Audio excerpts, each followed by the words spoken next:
Olá, tudo bem? Paz, tenho uma palavra de Deus para compartilhar com você na reflexão de 12 de junho, cuja leitura bíblica do dia em 2 Pedro, capítulo 3 e 2 Samuel, capítulos 20 e 21. Pega a sua Bíblia, por favor, acompanhe comigo. Nós vamos refletir sobre a doutrina dos apóstolos nos últimos dias. Diz assim a santa e poderosa palavra de Deus em 2 Pedro capítulo 3, versos 1 a 3. Amados, escrevo-vos agora esta segunda carta, em ambas as quais desperto com exortação o vosso ânimo sincero, para que vos lembreis das palavras que primeiramente foram ditas pelos santos profetas e do nosso mandamento, os apóstolos do Senhor e Salvador, sabendo primeiro isto, que nos últimos dias virão escarnecedores, andando segundo as suas próprias concupiscências.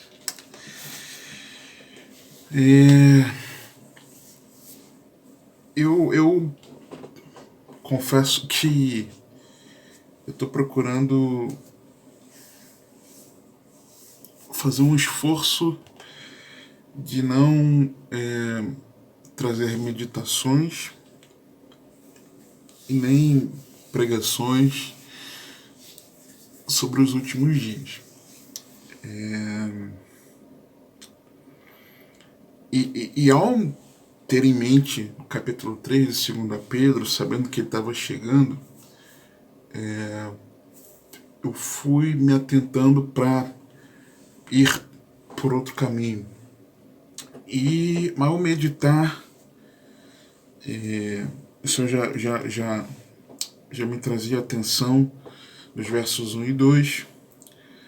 Mas enquanto eu preparava uma reflexão,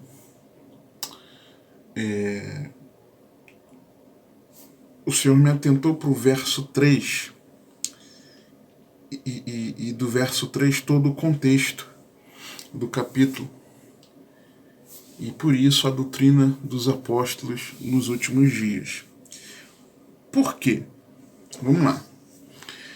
Pedro, ele escreveu as duas cartas, é o que ele está dizendo aqui, tá? Versículo 1.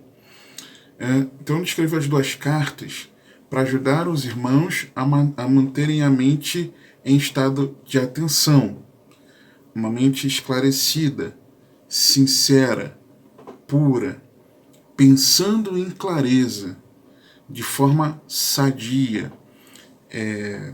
Usei aqui termos que se refere a ânimo sincero nas mais variadas versões em português.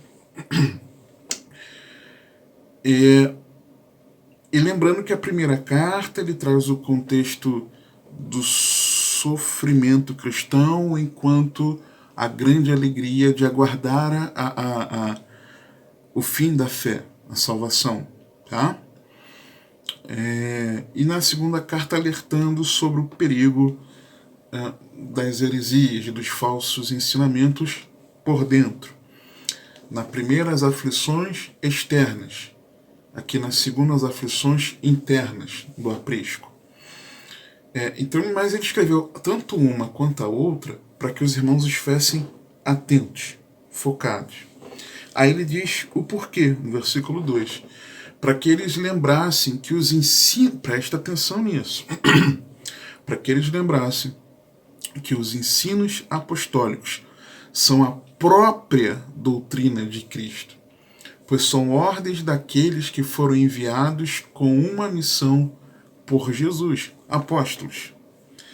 A doutrina dos apóstolos é ordem de Cristo para orientar como praticar os ensinos do Senhor. A doutrina dos apóstolos é ordem para anunciar a graça do Salvador. Pausa aqui. Porque quando ele diz do nosso mandamento, ele está dizendo que é uma ordem. O ensino deles é uma ordem, tem um peso, tem uma autoridade sobre essa palavra, e ele dizendo que eles são apóstolos, ou seja, enviados com uma missão, comissionados, mas ele especifica de quem. Ele poderia ter dito apóstolos de Jesus, apóstolos de Cristo, mas ele faz questão de dizer apóstolos do Senhor e Salvador. E isso é muito significativo, que o Espírito Santo tenha inspirado Pedro a fazer isso. Por quê? Porque quando ele diz mandamento, é uma ordem. E quando ele diz que é apóstolo, ele está dizendo que essa ordem não é a ordem dele por si só, ou dos apóstolos por si só, as ordens, mas são as ordens daquele que os está enviando. Quando você é enviado por alguém para algo, você está indo na autoridade daquele que te enviou. Tá? Então ele está transferindo, essa autoridade, está apontando que essa autoridade ela vem de Cristo, é de Cristo essa autoridade. Só que quando ele fala, não usa Jesus, nem Cristo, ou Jesus Cristo, ou Cristo Jesus, mas ele diz que é Senhor e Salvador, ele está dizendo, o que eu estou falando, o que nós apóstolos falamos, estou lembrando vocês, por meio dessas cartas, é que o que nós estamos falando são ordens daquele que é o Senhor. São ordens daquele que é o Salvador. E quando você pensa em Senhor, você pensa nisso. Você pensa na prática dos ensinos de quem exige de nós obediência. Senhor. Ele é o Senhor, nós somos servos. Ele manda, nós obedecemos. Obediência. Mas quando fala Salvador, está apontando para a graça. Para a graça de Deus em Cristo Jesus, por meio da fé. É isso que ele está dizendo, que a doutrina dos apóstolos é ordem de Cristo para nós obedecermos, mas também é ordem de Cristo nos revelando a graça que há em Cristo Jesus. É isso que Pedro está dizendo. E aí, e ele também equipara, antes disso, o que ele está dizendo? Ele está colocando em pé de igualdade a doutrina dos apóstolos com as palavras dos profetas. Quando ele diz assim, para que vos lembreis das palavras que primeiramente foram ditas pelos santos profetas e do nosso mandamento. Colocou em pé de igualdade. Palavras ditas pelos santos profetas estão registradas onde? Nas Escrituras. Tinha o cânon judaico ali fechado, que para nós é o Antigo Testamento. É disso que ele está falando. Só que ele está dizendo que essa palavra que ele está escrevendo, que eles estão ensinando, apóstolos, estão no mesmo pé de igualdade. Mesmo pé de igualdade. E aí ele faz algo mais além. Versículo 15. E tende por salvação a longanimidade de nosso Senhor, como também o nosso amado irmão Paulo vos escreveu, segundo a sabedoria que lhe foi dada. Os escritos de Paulo já estavam circulando ali.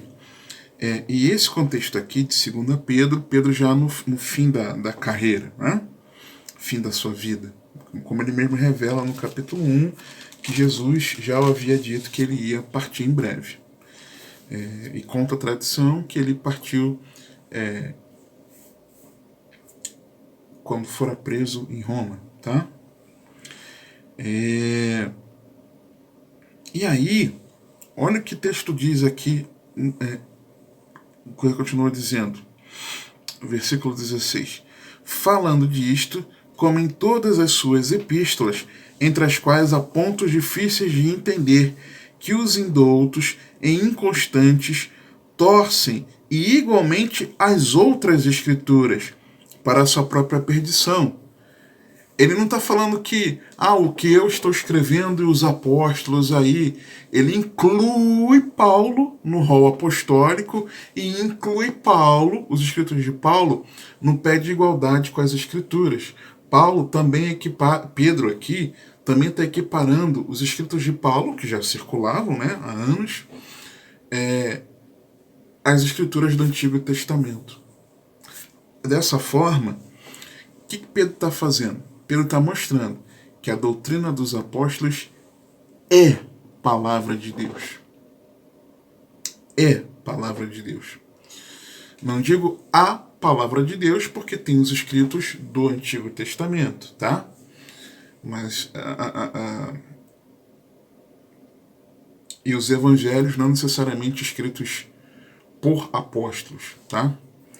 Mas mostrando que a doutrina dos apóstolos é palavra de Deus. É isso que ele diz. Só que o detalhe é que o apóstolo faz isso associando a vinda do Senhor. Quando ele diz, sabendo primeiro isto, eu estou lembrando que o nosso ensino apostólico é palavra de Deus, é escritura sagrada. Estou lembrando. Mas sabendo primeiro isto, que nos últimos dias. Ele associou a doutrina dos apóstolos com o tempo do fim. Por isso, Paulo estava dizendo que essa é uma doutrina especialmente para esse momento que nós estamos vivendo. Você já me cansou de ouvir meu entendimento sobre o fim. Ou seja, a doutrina dos apóstolos nos últimos dias. Quanto mais os sinais do Senhor se revelam e estão aí diante de nós, imagino que você creia assim também, existe um grave perigo do que ele acabou de falar, fechando o capítulo 2. Abordei na reflexão anterior o caminho da justiça. Qual é o perigo? O versículo 20. Porquanto, se depois de terem escapado das corrupções do mundo, pelo conhecimento do Senhor e Salvador Jesus Cristo, forem outra vez envolvidos nelas e vencidos, tornou-se-lhe o último estado pior do que o primeiro, porque melhor lhes fora não conhecerem o caminho da justiça, do que conhecendo, desviarem-se do santo mandamento que lhes fora dado. Do santo mandamento que lhes fora dado. Guarda isso. Desse modo sobreveio-lhes o que por um verdadeiro provérbio se diz: o cão voltou ao seu próprio vômito, e a porca lavada ao espojadouro de lama. Versículo 2 do capítulo 3. Para que vos lembreis das palavras que primeiramente foram ditas pelos santos profetas e do nosso mandamento, os apóstolos do Senhor e Salvador. No capítulo 2, ele fala do perigo de sair do caminho da justiça, se distanciando da doutrina dos apóstolos. É o que ele está dizendo. E fechando o capítulo 3, ele exorta isso. Vós, portanto, amados, verso 17, sabendo isto de antemão, guardai-vos de que pelo engano dos homens abomináveis, que homens são esses? Os homens que lançam as heresias, a falsa doutrina, que ele está falando tanto na carta aqui, o perigo interno do aprisco.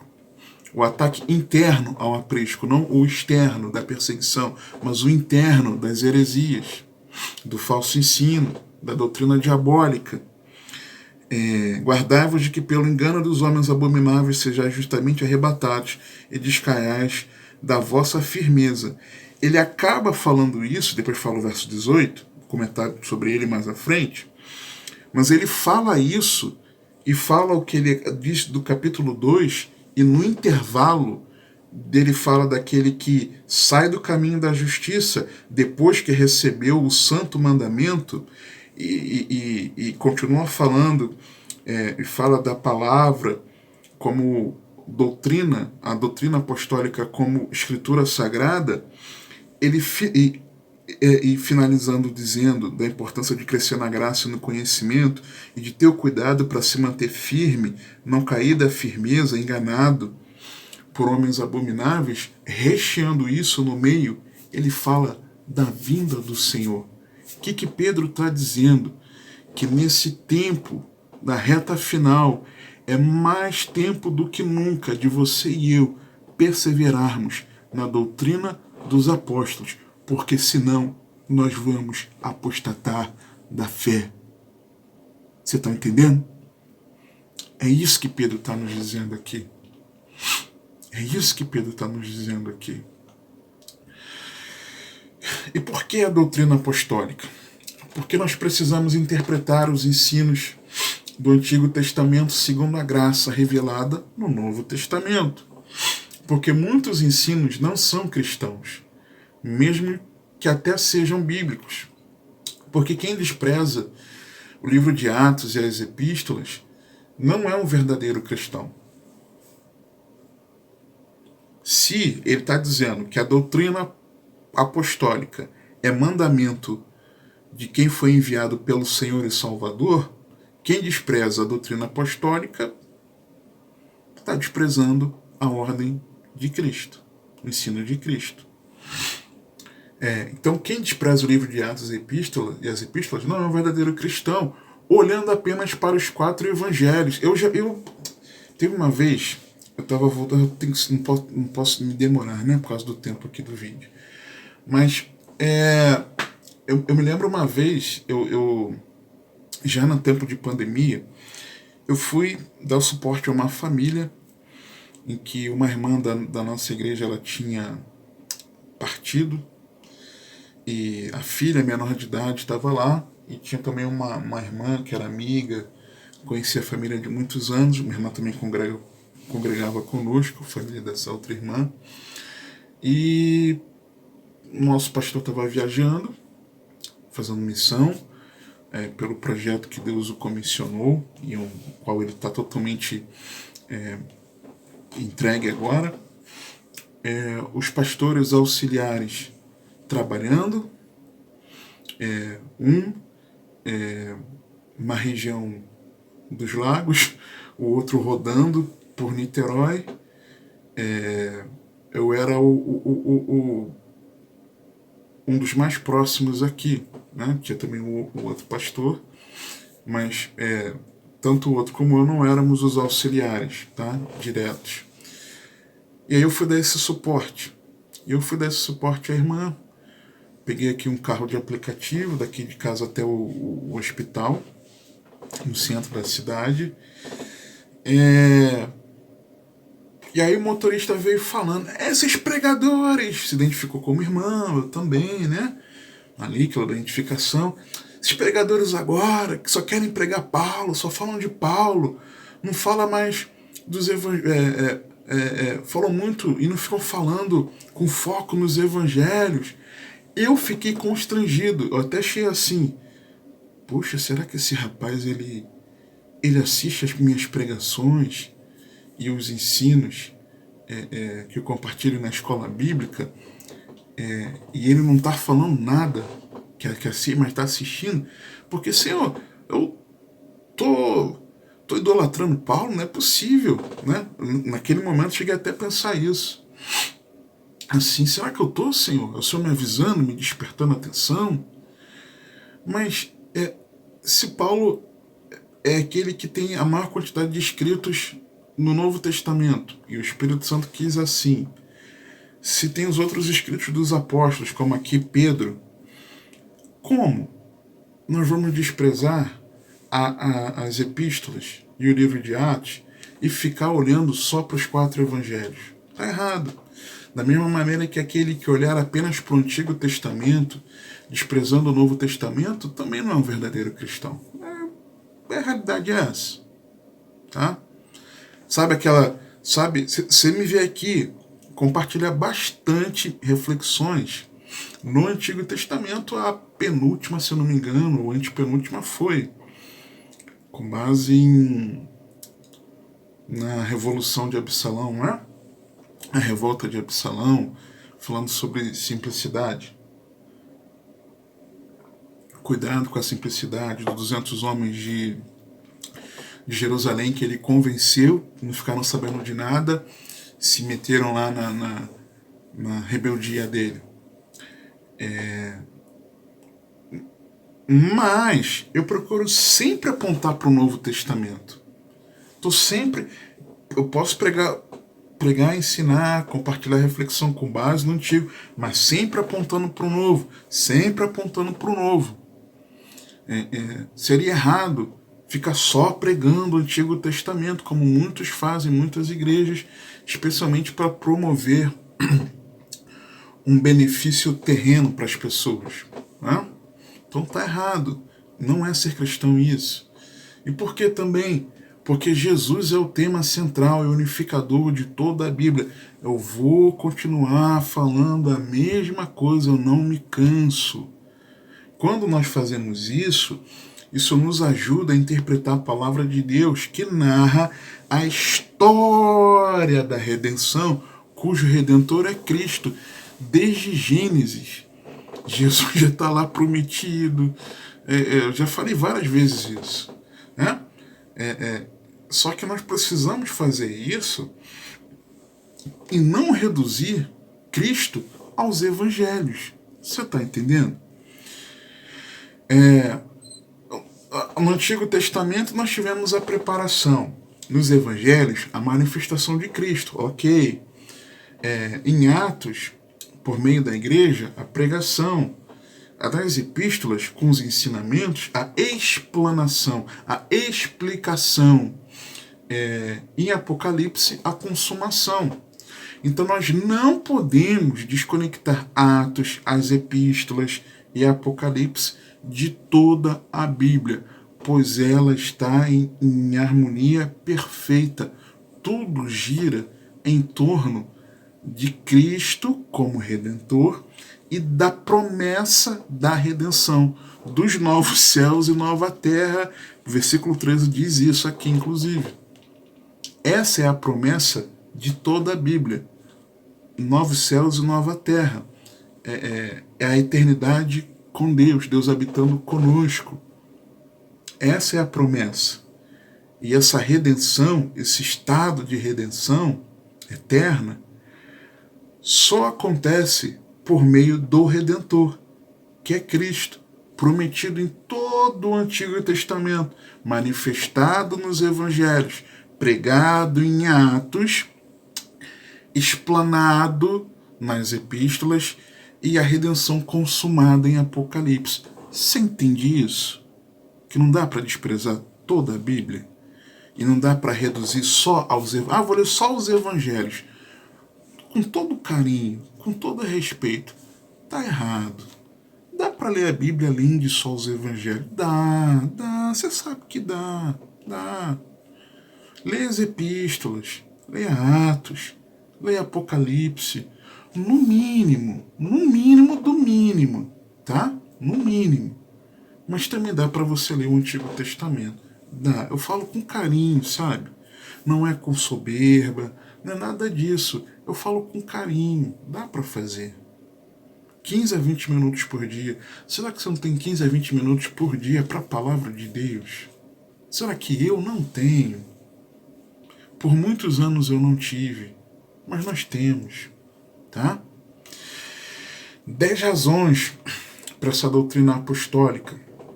Primeiro, eles se dedicaram à palavra. Atos 6:4. Mas nós perseveraremos quando elege os diáconos, tá? Mas nós perseveraremos na oração e no ministério da palavra. Alguns versículos mais à frente, o texto diz: e a palavra crescia muito, e muito crescia a palavra de Deus. Por quê? Porque eles se focaram na palavra. Segunda razão, a igreja perseverava nessa doutrina. Atos 2:42. E perseveravam na doutrina dos apóstolos, e na comunhão, e no partir do pão, e nas orações. Está na Bíblia. Está na Bíblia. Terceira razão, porque eles receberam um chamado divino para serem ministros da nova aliança. Sigam nos Coríntios 3, 4 a 6. E é por Cristo que temos tal confiança em Deus. Não que sejamos capazes por nós de pensar alguma coisa como de nós mesmos, mas a nossa capacidade vem de Deus, o qual nos fez também capazes de ser ministros de um novo testamento, de uma nova aliança, não da letra, mas do Espírito, porque a letra mata e o Espírito vivifica. E aqui não está dizendo que o texto bíblico mata, que nós precisamos do Espírito, não é isso que está dizendo. Está querendo dizer que a lei, seguir pela lei, o ministério da lei conduzia à morte. A lei servia para nos mostrar a incapacidade de cumprirmos a lei e nos conduzir até Cristo. Porque, historicamente falando, o povo naquela época da lei, a cultura, a história diz, eles raciocinavam lei. Então, lei, eu vou ter que... Existem códigos legais de outros povos, de antigamente, ali próximos. Então, eles raciocinavam, era lei, era a cultura da época. Então, Deus colocou a lei para ordenar o relacionamento com ele e do povo, das pessoas com o próximo. Só que a lei não era para salvar, era para conduzi-los até Cristo, apontar a esperança no coração deles para o resgatador. Por isso que em toda a Bíblia, inclusive na própria lei, Cristo está lá profetizado. Por isso que o povo aguardava a vinda do Cristo. Você está entendendo? O que aconteceu no meio do caminho é de que, especialmente depois do exílio, o povo, além da lei em si, né? Ninguém poderia cumprir, não conseguiria, somente Jesus. Eles incluíram as tradições rabínicas. Piorou ainda, tradições essas que Jesus combatia, você vê lá nos evangelhos. Então, quando fala aqui que a letra mata, não é o texto da palavra de Deus, tá?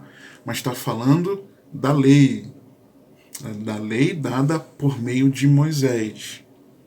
O ministério da lei, que não poderia salvar da vida eterna, mas apenas mostrar a incapacidade de salvar a si mesmo por meio da prática da lei, da observância da lei, mas plantar no coração o anseio pelo Salvador, que é Cristo, tá?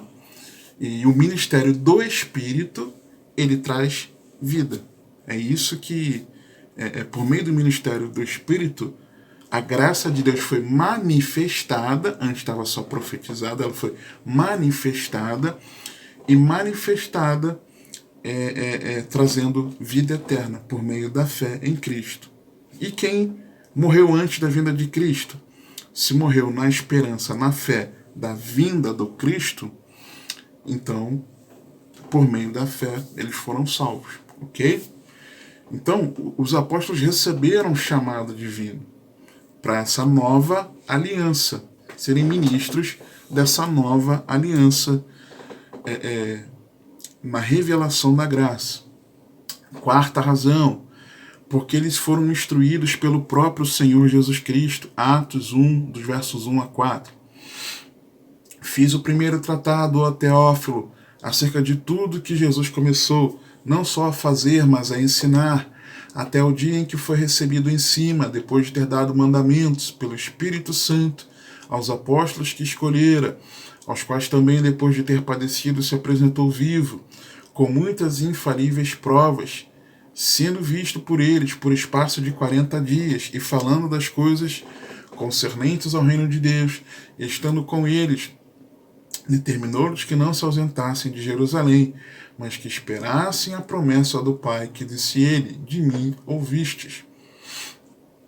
Depois de ter dado mandamentos pelo Espírito Santo aos apóstolos que escolheram. Depois de ressuscitar, Jesus ainda continuou ensinando os apóstolos. não são apenas os ensinos que estão revelados nos evangelhos. É o que Atos nos revela. Ok? O que Jesus ensinou? Certamente daquilo que está revelado nas epístolas. A aplicação que está revelada nas epístolas. A aplicação dos ensinos de Cristo conforme revelação nas epístolas. 1 Coríntios 11, 23. Paulo não estava no bolo. 1 Coríntios 11, 23. Porque eu recebi do Senhor o que também vos ensinei. Que o Senhor Jesus, na noite que foi traído, tomou o pão.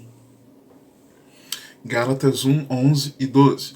Mas faço-vos saber, irmãos, que o evangelho que por mim foi anunciado não é segundo os homens, porque não recebi nem aprendi de homem algum, mas pela revelação de Jesus Cristo. Então eles foram instruídos. Quinta razão, por que a doutrina dos apóstolos? Porque eles lançaram fundamento à doutrina de Cristo. 1 Coríntios 3, de 9 a 11. Porque nós somos cooperadores de Deus, vós sois lavoura de Deus e edifício de Deus, segundo a graça de Deus que me foi dada. Pois eu, como sábio arquiteto, o fundamento, e outro edifica sobre ele. Mas veja cada um como edifica sobre ele. Porque ninguém pode pôr outro fundamento além do que já está posto, o qual é Jesus Cristo, segundo a graça de Deus que me foi dada, pois eu fundamento, que é Jesus Cristo. Sexta razão, porque a doutrina dos apóstolos, porque o fundamento é a doutrina dos apóstolos, aplicando a doutrina de Cristo no contexto da graça de Deus. Efésios 2, 19 e 22. Comentei esse texto como pedras vivas, se eu não me engano, não é? Assim que já não sois estrangeiros, nem forasteiros, mas concidadãos dos santos e da família de Deus, edificados sobre o fundamento dos apóstolos e dos profetas, de que Jesus Cristo é a principal pedra da esquina, no qual todo edifício, bem ajustado, cresce para templo santo no Senhor, no qual também vós juntamente sois edificados para a morada de Deus em Espírito. Sétima razão, promessa de ensino pelo Espírito Santo. Jesus falou, o Espírito Santo vai ensinar vocês. João 14, 26. Mas aquele Consolador, o Espírito Santo, que o Pai enviará em meu nome, esse vos ensinará todas as coisas. É um ponto. E vos fará lembrar de tudo quanto vos tenho dito. Duas coisas. Primeiro, lembrar o que Jesus ensinou. Segunda, ensinar todas as coisas. Lembrar o que Jesus falou enquanto estava presencialmente com eles, corporalmente, e ensinar todas as coisas. A promessa de ensino pelo Espírito Santo. Por isso eles podem ser ministros da nova aliança. Oitava razão, porque além dessa promessa do ensino, foi por meio da revelação de fato do Espírito Santo. Efésios 3, versos 1 a 7. Por esta causa eu, Paulo, sou prisioneiro de Jesus Cristo por vós, os gentios, se é que tendes ouvido a dispensação da graça de Deus, que para convosco me foi dada, como me foi este mistério manifestado pela revelação, como antes um pouco vos escrevi. Por isso, quando ledes, podeis perceber a minha compreensão do mistério de Cristo. Por quê? Porque foi revelado, o qual no outros séculos não foi manifestado aos filhos dos homens, como agora tem sido revelado pelo Espírito aos seus santos apóstolos e profetas. Revelação do Espírito Santo, a saber que os gentios são co-herdeiros e de um mesmo corpo e participantes da promessa em Cristo pelo Evangelho, do qual fui feito ministro pelo dom da graça de Deus, que me foi dado segundo a operação do seu poder. 1 Coríntios 2, 9 a 13. Mas como está escrito, as coisas que o olho não viu, e o ouvido não ouviu, e não subiram ao coração do homem, são as que Deus preparou para os que o amam. Mas Deus não las revelou pelo seu Espírito, porque o Espírito penetra todas as coisas, ainda as profundezas de Deus. Porque qual dos homens sabe as coisas do homem, senão o Espírito do homem que nele está? Assim também ninguém sabe as coisas de Deus, senão o Espírito de Deus. Mas nós não recebemos o Espírito do mundo, mas o Espírito que provém de Deus, para que pudéssemos conhecer o que nos é dado gratuitamente por Deus, as quais também falamos, não com palavras que a sabedoria humana ensina, mas com as que o Espírito Santo ensina, comparando as coisas espirituais com as espirituais. Revelação do Espírito Santo. Nona razão, porque eles eram guiados pelo Espírito Santo. 1 Coríntios 7,40. Antes, acabei de falar que o Espírito revelou, ok? Agora, não era uma revelação direta, mas era uma condução do Espírito. No contexto ali falando sobre divórcio, segundo casamento, vida de solteiro, viuvez, as virgens. E aí Paulo dá uma pausa para falar dos últimos tempos. Compartilhei até uma reflexão sobre isso, né? Se eu não me engano. Agora eu não lembro o título dela. Dentro de 1 Coríntios 7. Mas aqui ele está falando que ele é guiado pelo Espírito. Ora, 1 Coríntios 7,40. Será, porém, mais bem-aventurada se ficar assim, falando da filha virgem. Segundo o meu parecer, e também eu cuido que tenho o Espírito de Deus. Ou seja, não foi Deus que me mandou falar. Paulo, fala isso. Mas, se eu estou dizendo, eu cuido que eu sou guiado pelo Espírito Santo. 10ª e última razão, a autoridade da palavra, assim como Pedro revelou aqui, versos 1 e 2, depois versos 15 e 16. Paulo disse isso em 1 Tessalonicenses, capítulo 2, verso 13. Versículo que eu parei 4 lições na escola bíblica compartilhando dele. Se não me engano, 4.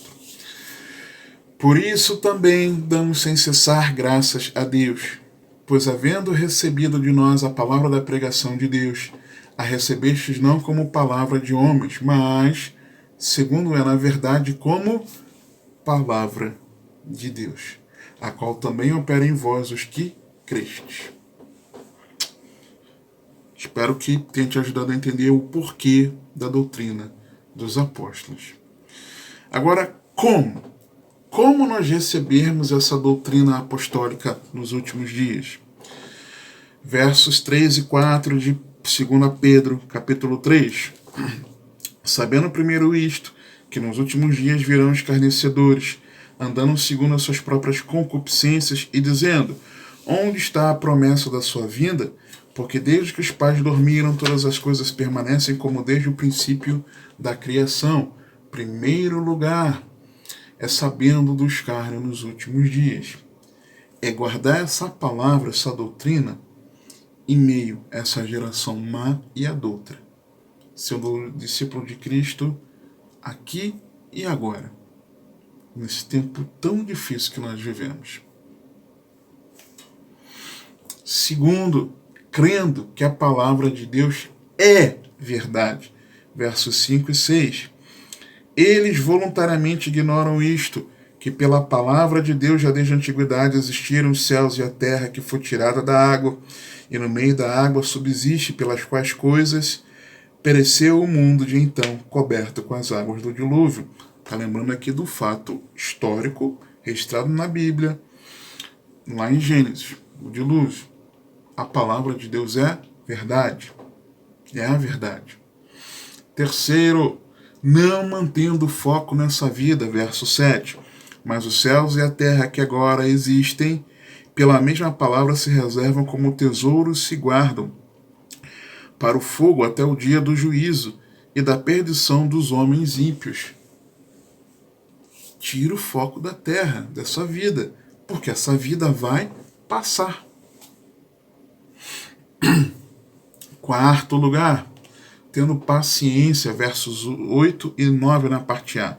Mas, amados, não ignoreis uma coisa, que um dia para o Senhor é como 1000 anos, e 1000 anos como um dia.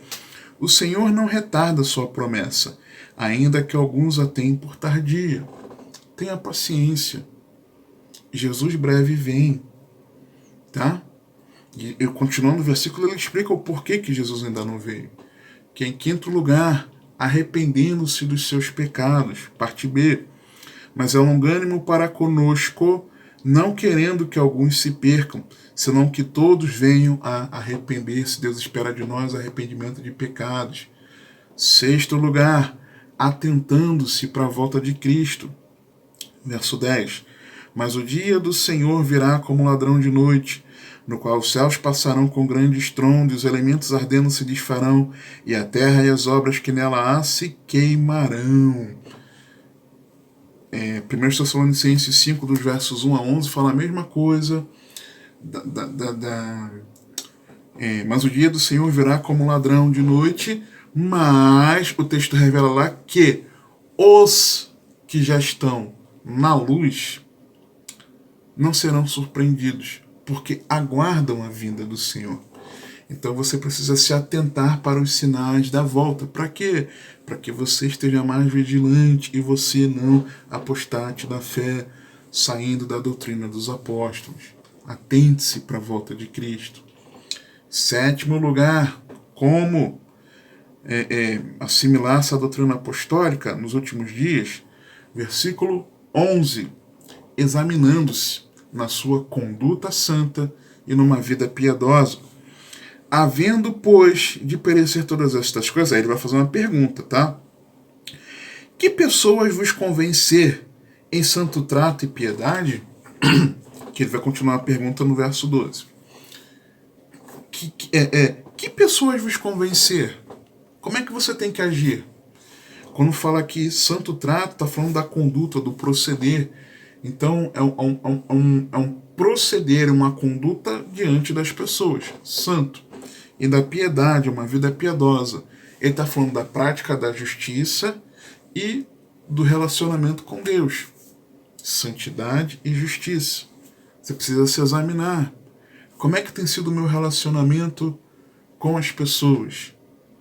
Eu falei na reflexão passada, não basta pregar o caminho da justiça. É preciso viver o caminho da justiça. Exemplo de Ló, que se afligia com o pecado, mas tinha obras justas. Ok? Examinando-se. Oitavo lugar, amando a vinda do Senhor.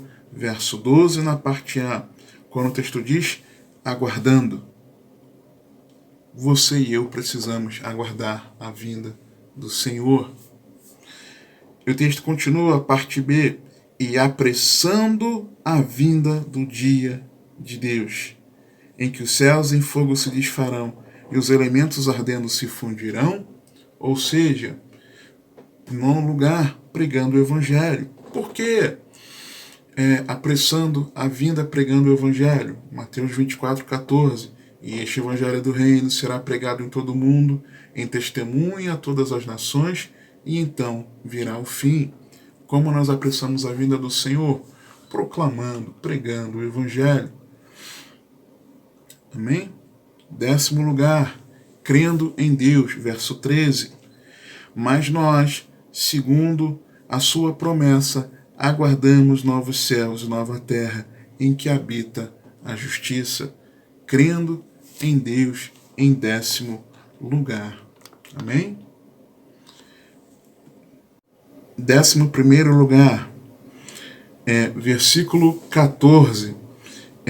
Se no 11 está nos lembrando da importância de nos examinarmos, no versículo 14 ele está nos mostrando a necessidade do comprometimento. No 11 está dizendo, que convém, está nos levando a pensar. E no 14 está nos chamando a praticar. No 11, refletir. Pensar. No 14, praticar. Por isso, amados, aguardando estas coisas, procurai que dele sejais achados, imaculados e irrepreensíveis em paz. Santidade e justiça, mais uma vez, comprometendo-se. Creio, versículo 13. Isso aqui são elementos da fé. Esses 3 versículos aqui, 13, 14 e 15. 13, crendo em Deus. Aguardamos novos céus, nova terra, segunda promessa. Eu creio em Deus. Por isso que eu aguardo, eu creio. Eu tenho essa esperança. No versículo 14, eu vou procurar que eu seja achado imaculado e irrepreensível em paz. Eu vou procurar andar em santidade e justiça, um compromisso, comprometimento. E em 12º lugar, no verso 15, fala da confiança em Deus. Por quê? A salvação não está no nosso arrependimento, mas a salvação está na longanimidade de Deus, está na misericórdia de Deus, está na graça de Deus. Não temos mérito algum, presta atenção. E tende por salvação a sua meditação bíblica diária. E tende por salvação a sua vida de oração. E tende por salvação a sua participação nos cultos ao Senhor. O seu serviço ministerial. Tende por salvação você ajudar as pessoas. Tende por salvação contribuir financeiramente na obra de Deus. Tende por salvação pregar o Evangelho, dar bom testemunho. Tudo isso devemos fazer porque somos feituras de Deus em Cristo para as boas obras. Devemos fazer.